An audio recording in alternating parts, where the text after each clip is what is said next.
दुनिया के सबसे अमीर व्यक्ति एलन मस्क ने एक ट्वीट किया है अभी। वो कहे हैं कि भारत से अमेरिका को बहुत कुछ सीख लेना चाहिए, क्योंकि वहाँ इलेक्शन खत्म हुए लगभग 20 दिन खत्म होने वाला है, लेकिन अभी भी वहाँ पे काउंटिंग पूरा नहीं हो पाया है। भारत में अभी हाल ही में लोकसभा खत्म हुआ कुछ महीने पहले, और लगभग भारत में वोटों की गिनती 640 मिलियन कर लिया गया, वो भी मुश्किल से 20 घंटों में। जबकि 20 दिन बीत चुके हैं अमेरिका के इलेक्शन का। प्रेसिडेंट ऐसे तो ट्रम्प बन चुके हैं, और उस गिनती से उनके इलेक्शन पे कोई प्रभाव नहीं पड़ने वाला है। ऐसा नहीं है कि कमला हैरिस जीत जाएंगी, लेकिन फिर भी जो देश दुनिया भर में कहता रहता है कि हमारे लोकतंत्र से सीखना चाहिए, वहाँ के ही सबसे अमीर व्यक्ति जो ट्रम्प के जीतने में सबसे बड़े सहयोगी भी हैं, वो कह रहे हैं कि अमेरिका को भारत से सीखना चाहिए कि कैसे यहाँ पे इलेक्शन कराए जाते हैं, वोटों की गिनती होती है। मैं बताना चाहूँगा कि अभी हमारे यहाँ हाल ही में इलेक्शन ख़त्म हुआ कुछ स्टेट का, जिसमें महाराष्ट्र वहाँ का जो जनसंख्या है लगभग 12 से 13 करोड़ के आसपास है। हरियाणा में भी लगभग 3 करोड़ है, और झारखंड का भी मोटा मोटी माना जाए तो 4 करोड़ के आसपास है। वही अमेरिका का एक स्टेट है, वहाँ भी ऐसे तो सबको पता है, या जिसको नहीं पता है बता दूं कि 50 स्टेट हैं वहाँ पे। शुरू में 13 स्टेट थे, और उससे बाद में 50 स्टेट बने। वहाँ का सबसे जीडीपी के मामले में सबसे अमीर स्टेट है कैलिफोर्निया,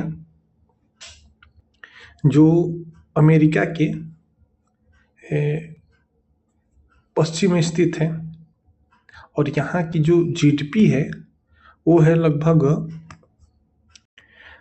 भारत के जीडीपी के लगभग बराबर है। मोटा मोटी 4.4 ट्रिलियन के आसपास है। और कैलिफोर्निया आपके सिलिकॉन वैली कैलिफोर्निया के नाम से जाना जाता है, और अमेरिका का लगभग सबसे अमीर राज्यों में है। और यहाँ की जो पॉपुलेशन है वो भी लगभग 4 करोड़ के आसपास है। और इस हिसाब से अगर देखा जाए तो यहाँ पे अभी भी जो वोटों की गिनती चल रही है, और वोट पूरी तरीके से गिने नहीं जा चुके हैं।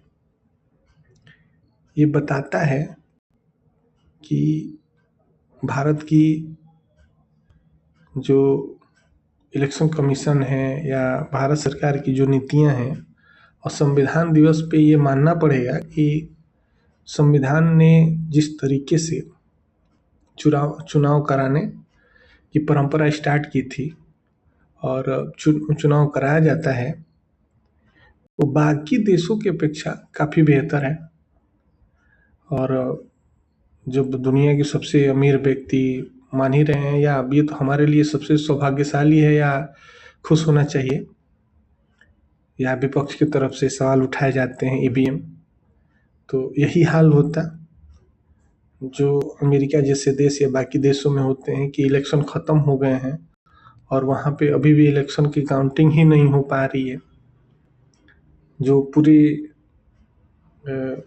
देश की जो अमेरिका का लगभग जीडीपी 20 से 22 ट्रिलियन डॉलर है, एक केवल कैलिफोर्निया जो है उसका 4 ट्रिलियन से अधिक है, और उसके बावजूद वहाँ पे वोटों की गिनती नहीं हो पाई है। तो ईवीएम का यूज करना और बैलेट पेपर से चुनाव न कराना भारत के लिए सबसे बेहतर है।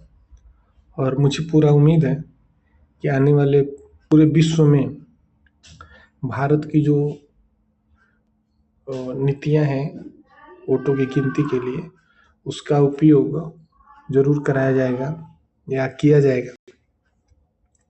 इसी के साथ ये थोड़ी सी जानकारी देनी थी, इसके साथ ही धन्यवाद।